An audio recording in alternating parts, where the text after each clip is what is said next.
Capítulo 15. Nada é de graça. Tudo tem um preço, mas nem todo preço vem escrito em uma etiqueta. Tudo tem um preço, e em muitos casos relacionados a dinheiro, a questão é simplesmente descobrir esse preço e estar disposto a pagá-lo. O problema é que o preço de muitas coisas não está claro até que você as experimente na prática, e a conta já está atrasada. A General Electric era a maior empresa do mundo em 2004, valendo $1/3 trilhão. Fora sempre a primeira ou a segunda colocada a cada ano na década anterior. Um exemplo brilhante de aristocracia corporativa, oferecido pelo capitalismo. Então, tudo se desfez. A crise financeira de 2008 levou a divisão de finanças da GE, responsável por mais da metade dos lucros da empresa, ao caos. No fim das contas, ela foi vendida como sucata. As apostas subsequentes em petróleo e energia foram desastrosas, resultando em perdas na casa dos bilhões. As ações da GE despencaram de $40 em 2007 para $7 em 2018. O CEO Jeff Immelt, que dirigia a empresa desde 2001, foi imediatamente responsabilizado, sem piedade. Ele foi criticado por sua liderança, suas aquisições, pelo corte de dividendos, pela demissão de trabalhadores e, é claro, pela queda do preço das ações. Com razão, aqueles que são recompensados com uma fortuna digna de reis quando os tempos são bons, carregam o peso da responsabilidade quando a maré está baixa. Ele deixou o cargo em 2017, mas Immelt disse uma coisa perspicaz em sua saída, respondendo aos críticos que haviam dito que suas ações tinham sido equivocadas e que o que ele deveria ter feito era óbvio. Immelt disse ao seu sucessor: "Todo trabalho parece fácil quando não é você quem está fazendo, porque os desafios enfrentados por quem está no centro da arena são muitas vezes invisíveis para a plateia. Lidar com as demandas conflitantes envolvendo crescimento desordenado, investidores de curto prazo, agências reguladoras, sindicatos e uma burocracia interminável não só é difícil, como também é difícil compreender a gravidade desses problemas até que seja você a estar lidando com eles." O sucessor de Immelt, que durou 14 meses no cargo, também aprendeu essa lição. A maioria das coisas é mais difícil na prática do que na teoria. De vez em quando, isso acontece porque temos excesso de confiança, mas, na maioria das vezes, ocorre porque não somos bons em identificar o preço do sucesso, o que nos impede de pagá-lo. O S&P 500 aumentou 119 vezes de valor nos 50 anos entre 1968 e 2018. Bastava sentar-se e deixar o seu dinheiro render. Mas, claro, investir com sucesso parece fácil quando não é você que está fazendo. Mantenha suas ações por um longo prazo. Você vai ouvir, é um bom conselho. Mas você sabe como é difícil manter uma perspectiva de longo prazo quando as ações estão despencando? Como todas as coisas que valem a pena, um investimento bem-sucedido cobra um preço. Mas esse preço não é medido em dólares. Ele é medido em volatilidade, em medo, em dúvida, em incerteza e em arrependimento, aspectos muito fáceis de serem ignorados até que seja você a lidar com eles em tempo real. A incapacidade de reconhecer que investir tem um preço pode nos fazer tentar conseguir as coisas sem nenhum custo, algo que, assim como assaltar um banco, raramente termina bem. Digamos que você queira comprar um carro novo que custa $30 mil. Você tem 3 opções. A primeira é pagar os 30 mil. A segunda, contratar um usado mais barato. Ou, terceira, roubá-lo. Neste caso, 99% das pessoas sabem evitar a terceira opção, pois as consequências de roubar um carro superam as vantagens. Mas digamos que você queira ter um retorno anual de 11% pelos próximos 30 anos para poder se aposentar em paz. Esta recompensa vem de graça? Claro que não. O mundo nunca é tão bom assim. Existe uma etiqueta de preço, uma conta que precisa ser paga. Nesse caso, é a provocação sem fim do mercado, que dá grandes retornos e os leva embora com a mesma rapidez, incluindo os dividendos. O índice Dow Jones deu um retorno de cerca de 11% ao ano, de 1950 a 2019, o que é ótimo, mas o preço do sucesso durante esse período foi terrivelmente alto. Mostram quando ele caiu pelo menos 5% abaixo da máxima vigente. Este é o preço que o mercado retorna.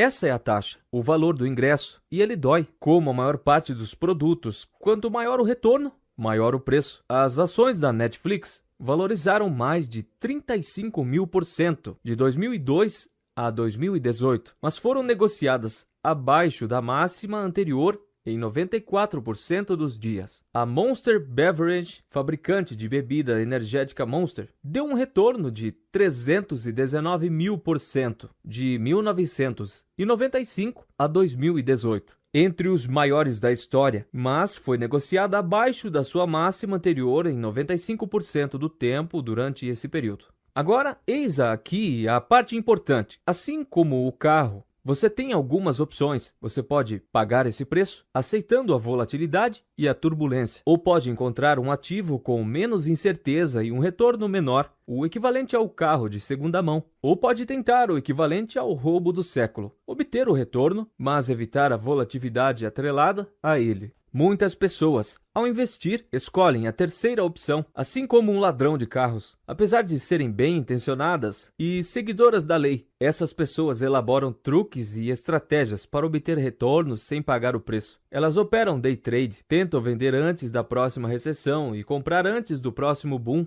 A maioria dos investidores, mesmo com um pouco de experiência, sabe que a volatilidade é algo real e comum. Muitos então fazem o que parece ser a coisa mais óbvia, tentam escapar dela. Mas os deuses do capital não têm em alta conta aqueles que buscam recompensas sem pagar o devido preço. Alguns ladrões de carros vão escapar impunes, muitos mais serão julgados e condenados. O mesmo vale para os investimentos. A Morningstar, certa vez, examinou o desempenho de bons fundos mútuos, cuja estratégia é alternar entre ações e títulos de acordo com o que for mais favorável, obtendo retornos com menor risco de queda. Eles querem os retornos sem pagar o preço. O estudo se concentrou no período de meados de 2010 ao final de 2011, quando os mercados de ações dos Estados Unidos entraram em pânico diante do medo de uma nova recessão, e o S&P 500 caiu mais de 20%. Aquele era precisamente o tipo de ambiente em que os fundos táticos deveriam funcionar. Era a hora de brilhar. Existiam, pela contagem da Morningstar, 112 fundos mútuos táticos durante aquele período. Apenas 9 tiveram retornos melhores do que um simples fundo misto de 60/40 de ações e títulos. Menos de 25% dos fundos tiveram perdas menores do que os índices regulares. A Morningstar escreveu: com algumas exceções, os fundos táticos renderam menos, foram mais voláteis ou estiveram sujeitos ao mesmo percentual de risco de queda quanto os fundos não táticos. Investidores individuais também caem nessa armadilha ao escolherem os seus próprios investimentos. O investidor médio de fundos de ação teve um desempenho de 0,5% ao ano inferior se comparado aos próprios fundos em que ele investiu. De acordo com a Morningstar, resultado das operações de compra e venda, quando o certo deveria ter sido comprar e manter. A ironia é que, ao tentar evitar pagar o preço, os investidores acabam pagando o dobro. De volta à GE, um de seus muitos defeitos vem de uma época sob o comando do ex-CEO Jack Welch. Welch ficou famoso por garantir que os lucros trimestrais por ação superassem as estimativas de Wall Street. Ele era um gênio. Se os analistas de Wall Street previssem que cada ação valeria $0,25, Jack alcançava 0,26, independente do estado dos negócios ou da economia. Ele fazia isso massageando os números, e uma forma bondosa de colocar, muitas vezes antecipando ganhos de trimestres futuros, de modo a fazer os números saudarem obedientemente seu mestre. A Forbes relatou entre dezenas de exemplos. Por 2 anos consecutivos, a General Electric vendeu locomotivas para parceiros financeiros não identificados, em vez de usuários finais, em transações que deixariam a maior parte dos riscos inerentes à posse nas mãos da GE. Welch nunca negou esse jogo. Em seu livro Jack Definitivo, ele escreveu: a resposta de nossos líderes empresariais às crises foi típica da cultura da GE. Mesmo que a contabilidade do trimestre já estivesse fechada, muitos imediatamente se ofereceram para ajudar a cobrir a lacuna nos ganhos. Alguns diziam ser capazes de encontrar 10 milhões 20 milhões ou até mesmo 30 milhões de dólares extras em seus negócios para compensar os imprevistos.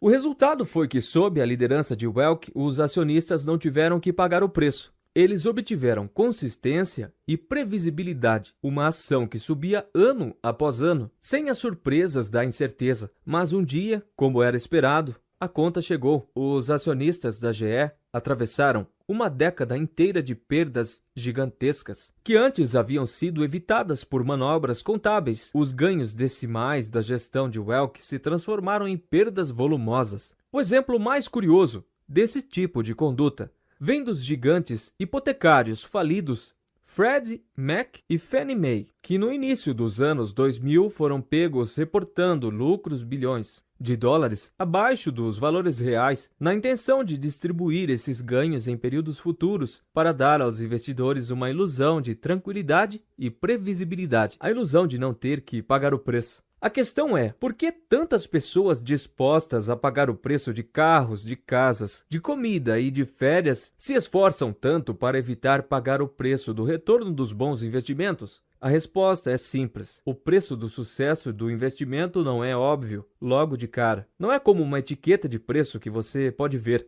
Assim, quando a conta chega, ela não soa como a taxa paga para se obter uma boa coisa. Ela soa como uma multa por ter feito algo de errado, e embora as pessoas em geral aceitem, o pagamento de taxas, multas, são coisas a serem evitadas. É preciso tomar decisões que prevejam e evitem as multas, sejam multas de trânsito ou da Receita Federal. O significado por trás delas é o de que você fez algo errado e merece ser punido. A reação natural de quem vê sua riqueza diminuir e enxerga essa diminuição como uma multa é evitar novas multas. Parece trivial, mas pensar na volatilidade do mercado como uma taxa em vez de uma multa é uma parte importante do desenvolvimento de uma mentalidade que lhe permita permanecer o tempo suficiente no jogo para que os ganhos dos investimentos hajam a seu favor. Poucos investidores estão dispostos a dizer: tudo bem se eu perder 20% do meu dinheiro. De verdade. Isso é mais difícil ainda para investidores iniciantes que nunca experimentaram uma perda dessa magnitude. Mas, se você encara a volatilidade como uma taxa, a aparência de tudo isso muda. O valor médio do ingresso para um parque da Disney é de $100. Mas você terá um dia inesquecível com os seus filhos. Em 2019, mais de 18 milhões de pessoas acharam que valia a pena pagar essa taxa. Poucas achavam que os $100 eram uma punição ou uma multa. O benefício que vem em troca de uma taxa fica muito mais nítido quando estamos cientes de que estamos pagando uma. O mesmo vale para os investimentos, em que a volatilidade é quase sempre uma taxa, não uma multa. Os retornos do mercado não vêm de graça e nunca virão. Como qualquer outro produto, eles exigem que você pague um preço. Você não é obrigado a pagar essa taxa. Da mesma forma que não é obrigado a ir à Disney. Você pode ir ao parque de diversões da sua cidade, no qual os ingressos custam 10 vezes menos, ou ficar em casa sem pagar nada. Pode ser que você se divirta da mesma forma, mas o mais provável é receber pelo que pagou. Com o mercado de ações é a mesma coisa. A taxa de volatilidade e incerteza, o preço pago pelos retornos, é como um ingresso que nos permite obter lucros maiores do que nos parques de diversão mais baratos, que operam com títulos.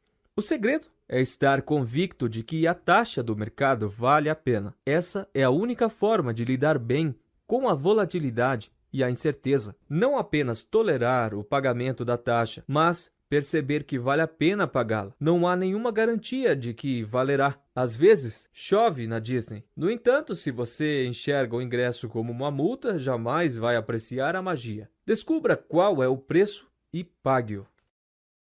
Cuidado com as dicas financeiras de pessoas que jogam um jogo diferente do seu.